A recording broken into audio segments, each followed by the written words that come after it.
Hi friends, welcome to my channel. నేను ఈరోజు village style పచ్చి పులుసు అయితే చేయబోతున్నాను. ఆంధ్రాలో అయితే ఇది ఫేమస్. ముందుగా ఒక బౌల్ తీసుకుని దాంట్లో ఎండుమిర్చిని ఏంచి పక్కన పెట్టేసాను. తర్వాత జీలకర్ర ఏంచి పక్కన పెట్టేశాను.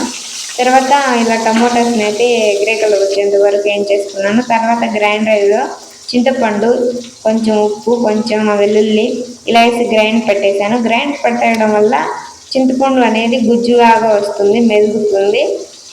తర్వాత ఫైనల్గా అయితే ఇలా చూడండి, ఇలా మొత్తం ఇలా బౌల్లో వేసేసి ఒక దాంతో అయితే ఇలా గుజ్జులాగా చేసేస్తున్నాను. చూడండి, జీలకర్ర, ధనియాలు, ఎండుమిర్చి ఇలా అయితే బౌల్లో వేసేసుకుని ఈ పప్పు గుత్తే ఇలా చేసేసాను. మా పాప అయితే టమోటాస్ని బౌల్లో అయితే వేసేసింది. మమ్మీ వేసేసి బాగా చేసేసి మమ్మీ కర్రీ బాగుంటుందని.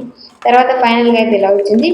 అలా పప్పు గుత్తుతో చేయడం వల్ల టేస్ట్ అనేది రాదు. ఇలా చేతితో అయితే ఇలా చేయడం వల్ల టమాటో గుజ్జు రసం అంతా బాగా వచ్చేసి తినడానికి చాలా టేస్ట్గా ఉంటుంది. ఏంటంటే నోరు ఊరిపోతుంది అసలుకి. అసలు ఆ చద్దన్నంలో, వేడన్నంలో, రాజచంగట్లో అయితే ఇంకా టేస్ట్గా ఉంటుంది. ఇలా అయితే చేతిలో ఇలా టమాటాస్ తీసుకొని ఇలా గుజ్జులాగా చేయడం వల్ల టేస్ట్ అనేది మారిపోతుంది. తర్వాత ఒక బౌల్ తీసుకొని దాంట్లో ఆయిల్ అయితే వేసేసాను. పోపులు, పచ్చెనగపప్పు టేస్ట్ కోసం క్రిస్పీగా ఉంటుంది పచ్చెనగపప్పు వేయడం వల్ల. ఇలా వేసి గ్రే కలర్ వచ్చేంత వరకు ఫ్రై చేసేసి తర్వాత ఆనియన్స్ని కూడా వేసేసాను. ఆనియన్స్ని కూడా చిన్న ముక్కలుగా కట్ చేసేసి గ్రే కలర్ వచ్చేంత వరకు ఇలా ఫ్రై చేస్తూ ఉండాలి.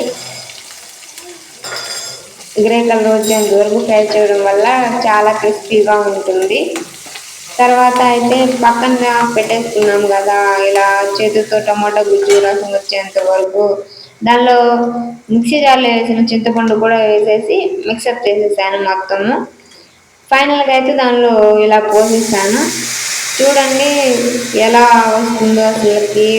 ఆ టేస్ట్, ఆ స్మెల్ అయితే చేస్తున్న నాకైతే భలే స్మెల్ వస్తుంది. ఎప్పుడెప్పుడు అన్నంలో వేసేసుకొని తినేయాలా అనిపించింది. తర్వాత ఫైనల్గా అయితే ఇలా ఫుడ్ అయితే ప్లేట్లో పెట్టేసుకున్నాను. చూడండి, కొంచెం వేసేసుకొని దానిలో నెయ్యి కూడా మిక్సప్ చేసేసాను.